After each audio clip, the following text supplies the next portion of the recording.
Ya está. Bien, alumnos, ¿qué tal? Buenos días. Hoy en la clase de biología vamos a hablar sobre la célula, ¿no? Nos dicen que la célula es la unidad básica de los que están formados todos los seres vivos, ¿no? Todos los seres vivos están formados por célula y la unidad básica es esa. Entonces, nos dan un ejemplo en las imágenes que les he pasado. Nos dice, así como para construir un edificio, ¿qué se requiere para construir edificio? ¿No? Se requiere ladrillos, ¿no? Entonces también nuestro cuerpo requiere células, ¿no?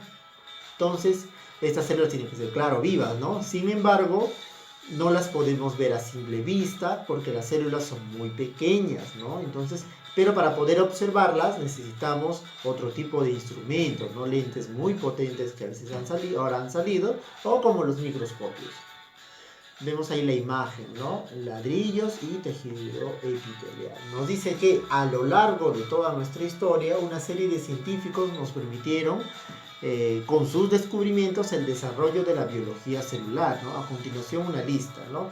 Vemos que desde 1590, con Zacarías Janssen, tenemos la construcción del primer microscopio. Es ahí cuando recién vemos cómo es, ¿no? Pero todavía no podemos ver exactamente la forma, ¿no? Porque los primeros microscopios veían todavía no tan cercano. Entonces, en 1665 tenemos a Roberto Hooke. Este Roberto Hooke aportó el término de célula, ¿no? A veces no podíamos saber cómo denominarlo, pero Roberto puso lo que es el término, ¿no? Entonces, él le puso el nombre, ¿no? Vean eso, ¿no? Él le puso el nombre. Tenemos también a Robert Brown. Robert Brown, donde en 1831 identificó el núcleo de una célula vegetal.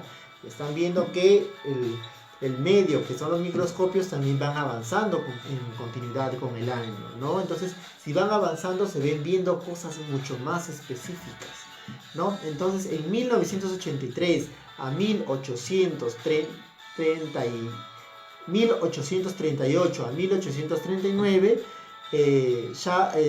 Sliden y Shaw plantearon la teoría celular, ¿no? En esta teoría celular, esa es la que ahora vamos a conocerla, ¿no? Esta teoría celular nos propone que todos los organismos vivos están compuestos por una o más células, ¿no? Unicelular o pluricelulares, ¿no? Las células se originan de otras células. Entonces, estas células contienen información hereditaria. Esta información pasa de célula progenitora a células hijas, ¿no?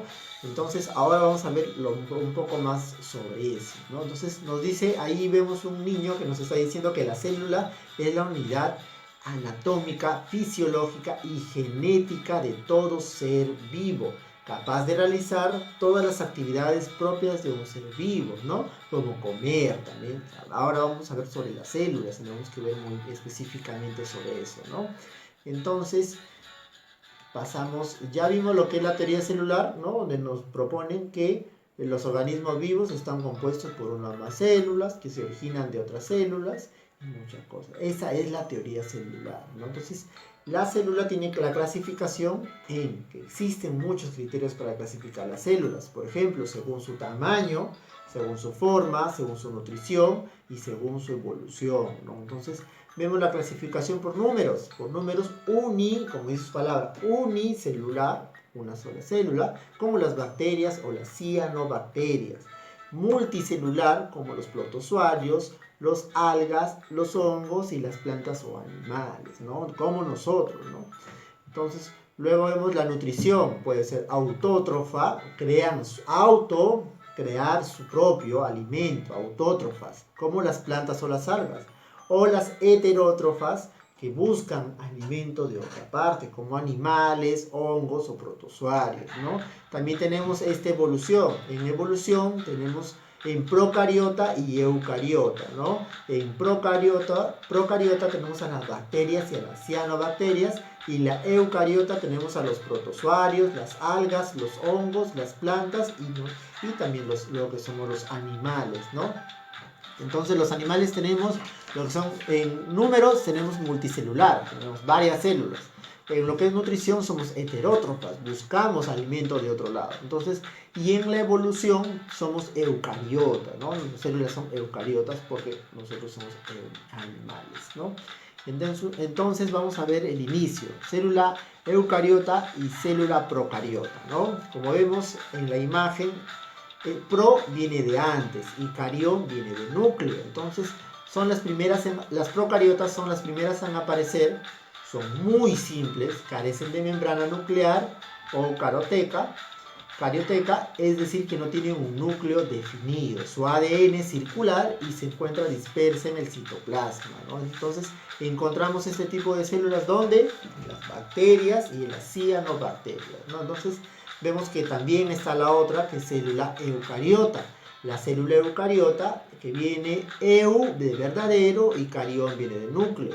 Vemos que es de la evolución, o sea, la misma célula procariota evoluciona a la célula eucariota, ¿no? La procariota evoluciona a la célula eucariota, ¿no? Entonces nos dice que son las evoluciones de los procariotas, presentan carioteca, ¿no? Es decir, que tienen un núcleo definido, su ADN está protegido por la carioteca. Este tipo de células están presentes en los protozoarios, algas, hongos, plantas y animales, ¿no?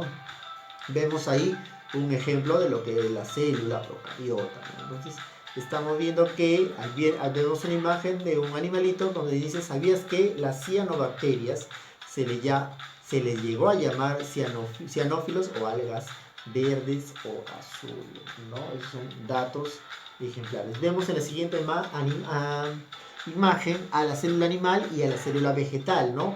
Vemos que, miren, comparten una gran cantidad de partes iguales, ¿no? Núcleo, nucleolo, retículo endoplasmático rugoso, el liso, un citoesqueleto, una membrana plasmática, una lisosoma, un aparato de Golgi, que es muy importante, ¿no? La mitocondria, muy importante la mitocondria también, ¿no? Entonces, citoplasma, perioxoma y ribosomas. Pero hay algo que están aparte, algo que no lo han juntado, como por ejemplo son las vacuolas. Las células animales tienen vacuolas pequeñas, pero las células vegetales tienen una gran vacuola central, porque tienen reservas también, ¿no? Entonces, también la diferencia es que la célula vegetal tiene cloroplasto, ¿no? Y lo que es característico de una célula vegetal, que sí o sí no es infaltable, son la pared celular.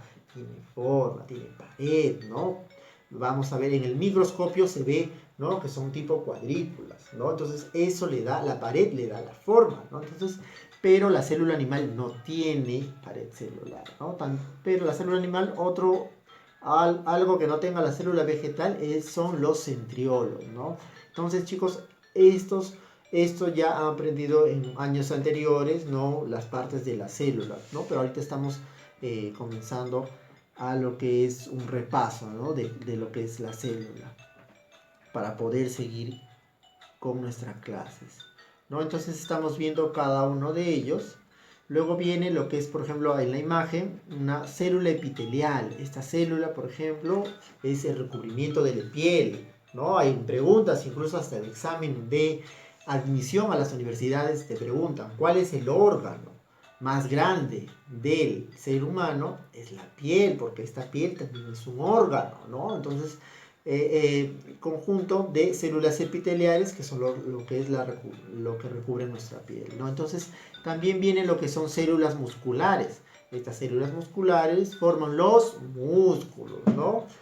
Pequeño, mucho más grande, mucho más largo, ¿no? Luego vemos que hay las células sexuales que nos permiten lo que es la reproducción, ¿no?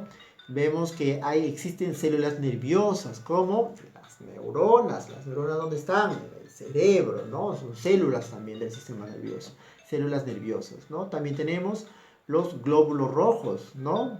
Que se llaman eritrocitos, que transportan todo el oxígeno por la sangre, ¿no? Si estos glóbulos no existieran, no tendríamos oxígeno, ¿no? Los glóbulos rojos, ¿no? En nuestra sangre tenemos los glóbulos rojos. Estos transportan oxígeno a todas las partes de nuestro cuerpo, ¿no? Entonces también tenemos lo que son los glóbulos blancos o los leucocitos, que ellos destruyen microbios, ¿no? Los glóbulos blancos, son una de las defensas que tiene nuestro organismo ante un medio externo, ¿no? Entra un microbio y los glóbulos blancos atacan, ¿no? Y esto lo tenemos en todo el cuerpo, ¿no? En la sangre. Entonces, también tenemos células adiposas, esas células adiposas, ¿no? Los gorditos que tenemos en el estómago, ¿no? Entonces son células adiposas, ¿no? Almacenan grasa. Entonces, ahí vemos el tipo de células que nosotros podemos tener. Entonces, chicos, jóvenes van a dibujar como tarea, van a dibujar lo que es la célula animal y la célula vegetal, pero también hablar sobre sus partes, ¿no? Que es el núcleo, que es el nucleolo, que es el retículo endoplasmático rugoso. Todas esas partes tienen que hablar de la célula, ¿no? Porque cada parte, por ejemplo, tiene una reserva de agua, ¿no? ¿Qué tiene reserva de agua? ¿Qué partes son la reserva de agua? ¿Dónde están las proteínas? ¿No? Entonces, cada parte de las células tienen algo específico, tienen funciones específicas, y eso es lo que ustedes tienen que buscar para conocer mucho mejor de las células, ¿no? Entonces, pero vemos que nosotros tenemos la pregunta de ahora, ¿no? No lo hemos puesto a mitad de clase porque he decidido ponerlo mejor al final, para que... La pregunta de hoy, ahora, al terminar el video, para la clase, es ¿qué le da la forma a la célula vegetal, ¿no? La fórmula que vemos la forma que vemos en el microscopio es gracias a... ¿no? Y esa parte de la célula vegetal es lo que le diferencia a la célula animal, porque la célula animal no lo tiene. Vamos a ver, hay algo que no tiene la célula animal, pero sí lo tiene la célula vegetal, ¿no? Hay una parte de la célula vegetal que tiene lo recubre, ¿no? Y eso le da la forma. Entonces, esa es la pregunta, chicos. Ven el video hasta la parte de las células, el tipo de células animales y vegetales, vamos a ver eso. Entonces, bien, espero que hayan estado atentos y hayan respondido muy bien. Entonces, nos vemos. Chao.